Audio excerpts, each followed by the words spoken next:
जाए सिग्मा बंधन और पाई बंधन।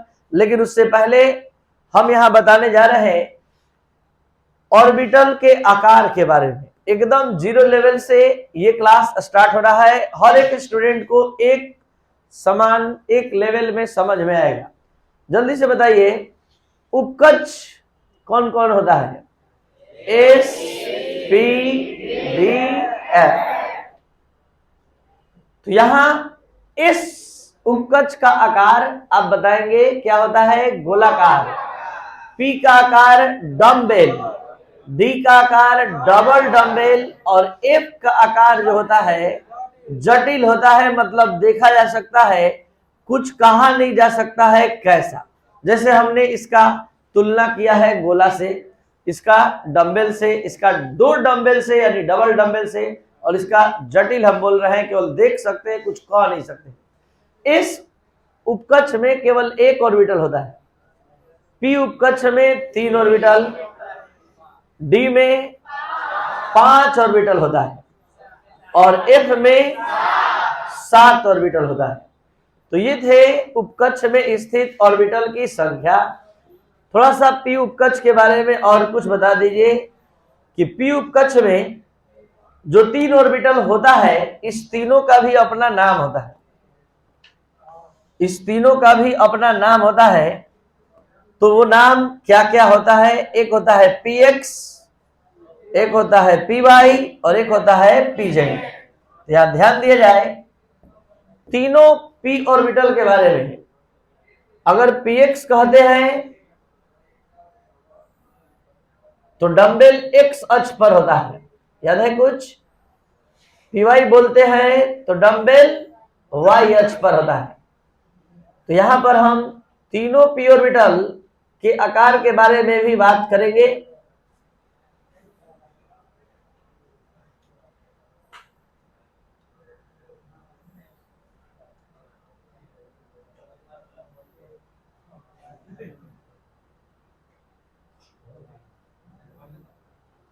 देखिए,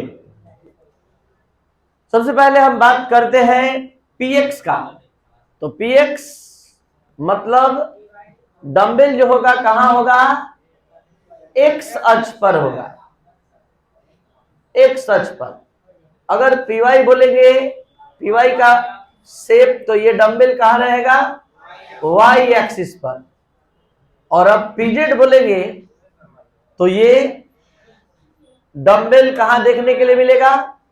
जेड एक्सिस पर। तो ये डंबल के एक्सिस पर रहने के आधार पर ये नाम पड़ता है और ये है पीजेड। तो यहां आप पी के 3 ऑर्बिटल के बारे में देखें। अब आपको हम अति व्यापन के बारे में बताने जा रहे हैं। सब काम छोड़कर बोर्ड पर ध्यान देना होगा आपको अच्छे से, तब फिर पूरा समझ में आएगा आज का टॉपिक। और आगे आने वाले 10 दिन का क्लास प्रसंकरण का या बाह्यतम कक्ष संयोजकता युग्म के प्रतिकर्षण का सिद्धांत या आणविक कक्षक सिद्धांत, सब सिग्मा पाई बंधन के इस क्लास पर आधारित है, यानी ये बेसिक क्लास है। जरा देखा जाए अति व्यापन होता क्या है। 2 परमाणविक ऑर्बिटल का आंशिक रूप से मिलना ही अति व्यापन है। आपको पता है ये आकार किसका हम बना है? एस का। तो 2 परमाणविक ऑर्बिटल का आंशिक रूप से मिलना ही अति व्यापन है। ये देखिए, ये जो अति व्यापन आप देख रहे हैं इसका नाम एस एस अति व्यापन है, इसका नाम एस पी अति व्यापन है, इसका नाम पीपी रैखिक अति व्यापन है। और अति व्यापन ये भी है, लेकिन इस अति व्यापन का नाम पीपी समानांतर यानी पीपी पार्श्वबद्ध अति व्यापन है। अब सवाल उठता है कि सब कहां देखने के लिए मिलेगा? ये एसएस अति व्यापन, एसपी अति व्यापन, ठीक है, 2 परमाणविक ऑर्बिटल के मिलना, आंशिक रूप से मिलना अति व्यापन कहलाता है। तो ये सब क्या है, ये कहां देखने के लिए मिलेगा? तो आइए आपको अब ले चलते हैं केमिकल बॉन्डिंग के डिटेल नॉलेज के दुनिया में, कि आप अभी तक बहुत कम नॉलेज लेकर अणु के बारे में अध्ययन कर रहे थे, जैसे H2। तो आप क्या कर रहे थे कि H अपना एक इलेक्ट्रॉन लाएगा, दूसरा H अपना एक इलेक्ट्रॉन लाएगा, साझेदारी करेगा, बॉन्ड बन जाएगा। लेकिन आप कभी सोचे ही नहीं कि ये साझेदारी होता कैसे है। बस एक एक इलेक्ट्रॉन लाए, साझेदारी किए, बॉन्ड बन गया। तो ये तो थ्योरी के दुनिया में होता है। एक्सपेरिमेंट प्रैक्टिकली कैसे होता है अब आप समझने जा रहे हैं। एक हाइड्रोजन का 72 इलेक्ट्रॉनिक विन्यास 1s1 और इसका भी, तो ये एक s का 1s ऑर्बिटल उठकर आ गया। ये पूरा डिजाइन नहीं है, s का शेप है, s का आकार है, और ये अपने एक इलेक्ट्रॉन के साथ आ गया, दूसरा भी आ गया, और ये दोनों अलग अलग 2h का अपना अपना s ऑर्बिटल है जो गोलाकार आकृति होता है। ये दोनों आकर अति व्यापन करता है। वास्तव में सहसंयोजक बंधन अति व्यापन का परिणाम है। अति व्यापन होता है तो बॉन्ड बनता है। आज जो ये बॉन्ड इतना आराम से देख ले रहे हैं, ये वास्तव में इसी अति व्यापन से बना है। ये दोनों परमाणु के s ऑर्बिटल आपस में अति व्यापन करते हैं, और इसी को आप ऐसे डॉट डॉट डॉट से लिखते हैं। होता ऐसे है वास्तव में, इस दोनों के बीच अब जाकर बॉन्ड बना। ये दोनों का 1s ऑर्बिटल, दोनों का गोलाकार आकृति 1s ऑर्बिटल को सूचित कर रहा है, और ये SS अति व्यापन को दिखाया। थोड़ा सा और आगे बढ़ते हैं तो और बात समझ में आएगा कि हम कहना क्या चाहते हैं। ये अति व्यापन अभी देखने के लिए मिला कहाँ? H2 में, किसके बीच? 2H के बीच। अब आइए ये कहाँ देखने के लिए मिलेगा, तो ले चलते हैं आपको HCl में। इसमें H के बारे में आप देख लीजिए, यहां से 1s1, Cl का अलग से हम लिख दे रहे हैं। जल्दी से बताइए Cl का कितना होता है? 17 के अनुसार 1s2, 2s2, 2p6, 3s2, 3p5। 3p5 को आप सभी स्टूडेंट कैसे भरते हैं? कैसे भरते हैं 3p5 को? 1 1 1 पेयर्ड हो गया। अब यहां बताइए इसका नाम क्या है? 3px। इसका नाम तो ये 3px2। क्या आपका समझ अब इतना हो गया है कि आप समझ सकते हैं कि हम इसको तोड़ तोड़कर इस तरह से लिख सकते हैं? 3px2, 3py2, 3pz1 कैसे लिख दिए इसको देखकर? 2 2 1। नियम कहता है सहसंयोजक बंधन का कि सहसंयोजक बंधन के निर्माण में वही ऑर्बिटल भाग लेता है जो अयुग्म इलेक्ट्रॉन का होता है। पता करिए कौन सा p का ऑर्बिटल में अयुग्म इलेक्ट्रॉन है? शुरू वाला में, बीच वाला में, लास्ट वाला में? px में, py में, pz में? तो pz उठ कर आएगा। इसको जरूरत है जोड़ा लगाने का, पेयरिंग करने का। तो इसका pz और इस H का 1s आमने सामने उपस्थित होगा। ये है हाइड्रोजन का 1s1, ये है क्लोरीन का 3pz, और ये दोनों एक दूसरे के सामने आकर इस तरह से अति व्यापन करेगा, और अति व्यापन करके ये H और Cl के बीच बॉन्ड बनेगा, जिसको आप कितना आराम से पढ़ते थे कि H अपना 1 इलेक्ट्रॉन लाया, Cl अपना 7 इलेक्ट्रॉन लाया, साझेदारी किया और बॉन्ड बन गया। इतना आराम से पढ़ते थे।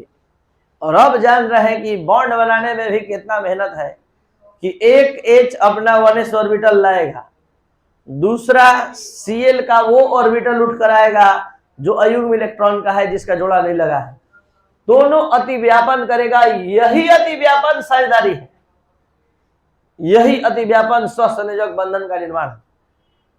और यह अति व्यापन किसके किसके बीच हुआ? S और P के बीच। यह अति व्यापन किसके किसके बीच हुआ? S और S के बीच। तो यह अति व्यापन S और P के बीच हुआ, ये SS के बीच। और अब ये अति व्यापन दिखाने जा रहे हैं कि ये कहां देखने के लिए मिलेगा। तो आइए देख लीजिए, ये अति व्यापन Cl2 में देखने के लिए मिलेगा। एक Cl का स्थिति ये है, दूसरे Cl का भी यही स्थिति होगा। आपको बता दें कि Cl2 में कितना Cl है? एक Cl का ये वाला p ऑर्बिटल आया, दूसरे Cl का ये p ऑर्बिटल आ गया एक, और ये एक Cl का है, ठीक है, ये दूसरे Cl का है, और दोनों आकर अति व्यापन में भाग ले रहा है इस तरह से। और इस तरह से दोनों Cl के बीच बॉन्ड बन गया और ये अतिव्यापन pp अतिव्यापन। और इसको आप कैसे बनाते थे, एक Cl अपना 7 इलेक्ट्रॉन लाया, दूसरा Cl अपना 7 इलेक्ट्रॉन लाया, साझेदारी किया और बॉन्ड बन गया। और ये साझेदारी कैसे हुआ है, ऐसे हुआ। इस साझेदारी में कौन सा अतिव्यापन हुआ है, पीपी, पार्श्व पीपी रैखिक अतिव्यापन। और यहां इस साझेदारी में कौन सा अतिव्यापन, इस साझेदारी में कौन सा अतिव्यापन, एसएस। तो आप तीनों तरह के अतिव्यापन को देख लिए, बचा अब ये। तो ये तीनों अतिव्यापन इस अतिव्यापन से भिन्न है क्योंकि ये रैखिक अतिव्यापन है। अतिव्यापन भी दो प्रकार का होता है, जब दो परमाणु के ऑर्बिटल एक रेखा में आकर, एक अक्ष में आकर अतिव्यापन करते हैं, एक सिद्ध में आकर अतिव्यापन करते हैं, तो ये रैखिक अतिव्यापन होता है। और जब समानांतर अतिव्यापन करते हैं, भुजा से भुजा का अतिव्यापन होता है, तो इसको यहां पर पार्श्वबद्ध अतिव्यापन कहलाएगा। तो ये तीनों का अतिव्यापन जो है रैखिक अतिव्यापन कहलाएगा। और ये अतिव्यापन पार्श्वबद्ध अतिव्यापन है, जिसको अब दिखाने जा रहे हैं कि ये कहां देखने के लिए मिलेगा। तो ले चलते हैं आपको N2 अणु में। N2 अणु में कितने नाइट्रोजन के परमाणु होते हैं, एक नाइट्रोजन का इलेक्ट्रॉनिक विन्यास 2p3। 2p3 को आप कैसे भरते हैं, 1 1 1। तो ये है 2px, 2py, 2pz। तो ये 2px1, 2py1, 2pz1। तो जैसे एक नाइट्रोजन का देख लिए, क्या आपको नहीं समझ में आ रहा है कि दूसरे नाइट्रोजन का भी वही स्थिति होगा। और अभी हमने क्या बताया कि वही परमाणु का ऑर्बिटल अतिव्यापन में भाग लेता है जो अयुग्म इलेक्ट्रॉन का होता है। जल्दी से बढ़िया से देख के बताइए कितना अयुग्म इलेक्ट्रॉन का ऑर्बिटल है, 3। एक नहीं, दो नहीं, 3 ऐसा ऑर्बिटल है जिसका जोड़ा नहीं लगा, जिसके इलेक्ट्रॉन का जोड़ा नहीं लगा है, पेयरिंग नहीं हुआ है। तीनों उठकर आएगा। तो तीनों उठकर आएगा। तो ये देखिए, पहले नाइट्रोजन का एक पी ऑर्बिटल, ये दूसरे नाइट्रोजन का एक पी ऑर्बिटल, ये पहले नाइट्रोजन का दूसरा पी ऑर्बिटल, ये दूसरे नाइट्रोजन का दूसरा पी ऑर्बिटल, ये पहले नाइट्रोजन का तीसरा पी ऑर्बिटल, ये दूसरे नाइट्रोजन का तीसरा पी ऑर्बिटल। तीनों अपना अनपेयर्ड इलेक्ट्रॉन लेकर तैयार अतिव्यापन के लिए। ये है फर्स्ट नाइट्रोजन, ये है सेकेंड नाइट्रोजन। तो यहां पर आप अब अतिव्यापन देखने जा रहे हैं। दो नाइट्रोजन के पी ऑर्बिटल के बीच, ये है दोनों नाइट्रोजन का अपना अपना पी ऑर्बिटल के बीच रैखिक अतिव्यापन, बॉन्ड बन गया, पहला रैखिक अतिव्यापन वाला। अब आइए, दो पी ऑर्बिटल, दो अलग अलग नाइट्रोजन का ये अतिव्यापन जो देख रहे हैं, ये वास्तव में हम दूर दूर बना रहे हैं। ये दोनों एक दूसरे को स्पर्श करता है, लेकिन हम यहां बनाएंगे तो ये पेचीदा हो जाएगा, जटिल हो जाएगा, फिर आप देख नहीं पाएंगे अच्छे से।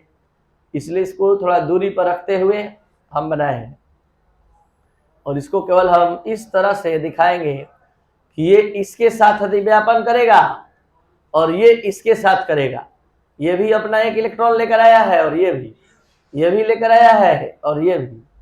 और यहां पर ये जो अतिव्यापन देख रहे हैं, ये जो अतिव्यापन आप लोग देख रहे हैं, ये अतिव्यापन समानांतर अतिव्यापन है। और ये जो अतिव्यापन है, ये भी समानांतर है और ये वाला रैखिक है। तो यहां पर N और N के बीच ट्रिपल बॉन्ड का निर्माण हुआ है, जिसमें से एक रैखिक अतिव्यापन से और दो समानांतर से। आप सभी स्टूडेंट कितना आराम से नाइट्रोजन का बनाते थे कि नाइट्रोजन के बाह्यतम कक्ष में 5 है, दूसरे नाइट्रोजन के भी बाह्यतम कक्ष में 5 इलेक्ट्रॉन होता है। साझेदारी करेगा और ऑक्टेट अष्टक पूरा हो जाएगा। तो यहां ये कैसे ट्रिपल बॉन्ड बनता है, आप उसका सारा डिटेल आज लेने जा रहे हैं कि ये ट्रिपल बॉन्ड बनता है तो कैसे बनता है। ध्यान दीजिए। तो यहां पर हम अभी आप सभी स्टूडेंट को अतिव्यापन समझा रहे थे कि अतिव्यापन क्या है। तो वास्तव में अतिव्यापन दो परमाणविक ऑर्बिटल का आंशिक रूप से मिलना ही अतिव्यापन है। यह अतिव्यापन दो प्रकार का होता है, एक रैखिक और एक समानांतर। रैखिक अतिव्यापन में दो परमाणविक ऑर्बिटल एक अक्ष में आकर अतिव्यापन करते हैं, और समानांतर अतिव्यापन में दो परमाणु के ऑर्बिटल भुजा से भुजा पार्श्वबद्ध अतिव्यापन करते हैं, समानांतर अतिव्यापन करते हैं। अब आप जानिए कि आप पढ़ रहे थे अतिव्यापन के आधार पर सहसंयोजक बंधन का प्रकार। अब हम आपका टॉपिक शुरू करने जा रहे हैं, क्योंकि अब आप उस लेवल में आ चुके हैं कि आप हमारा बात सुनेंगे तो समझ में आएगा। अतिव्यापन के आधार पर सहसंयोजक बंधन का प्रकार दो होता है, एक सिग्मा बंधन और एक पाई बंधन। आप इतना समझ कर आए हैं कि अतिव्यापन कितना प्रकार का होता है, चल रहा है। तो दो प्रकार का होता है, एक रैखिक और एक समानांतर।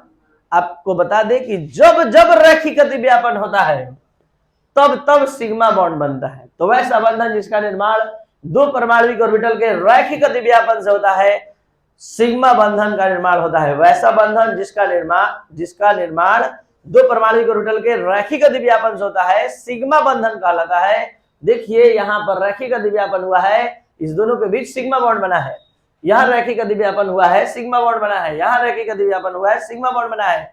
यहाँ तक कि यहाँ भी रैखिक अतिव्यापन हुआ है तो सिग्मा बॉन्ड बना है। लेकिन जब दो परमाणु के ऑर्बिटल पार्श्वबद्ध अतिव्यापन करते हैं, भुजा से भुजा का अतिव्यापन होता है, तो भुजा से भुजा केवल यहीं पर हुआ है, तो यहाँ पर पाई बंधन का निर्माण होता है। तो वैसा बंधन जिसका निर्माण दो परमाणु के ऑर्बिटल के पार्श्वबद्ध अतिव्यापन से होता है, तो उसको कहते हैं पाई बंधन। यानी वैसा बंधन जिसका निर्माण दो परमाणु ऑर्बिटल के पार्श्वबद्ध अतिव्यापन से होता है, पाई बंधन कहलाता है। ये पाई बंधन केवल एक प्रकार का अतिव्यापन, पीपी पार्श्वबद्ध अतिव्यापन, यानी कि भुजा से भुजा अतिव्यापन के फलस्वरूप होता है। जबकि सिग्मा बंधन का निर्माण यहाँ कितना तरह से देखिए आप लोग, तीन तरह से, एसएस अतिव्यापन से, एसपी अतिव्यापन से, पीपी रैखिक अतिव्यापन से। तो ये था सिग्मा बंधन और पाई बंधन। एक बार फिर से, सिग्मा बंधन, सिग्मा बॉन्ड क्या होता है? Sigma bond, the bond formed by in twin और axial overlapping of two atomic orbital is called sigma bond. यानी वैसा बंधन जिसका निर्माण दो परमाणु ऑर्बिटल के रैखिक अतिव्यापन से होता है, सिग्मा बंधन कहलाता है।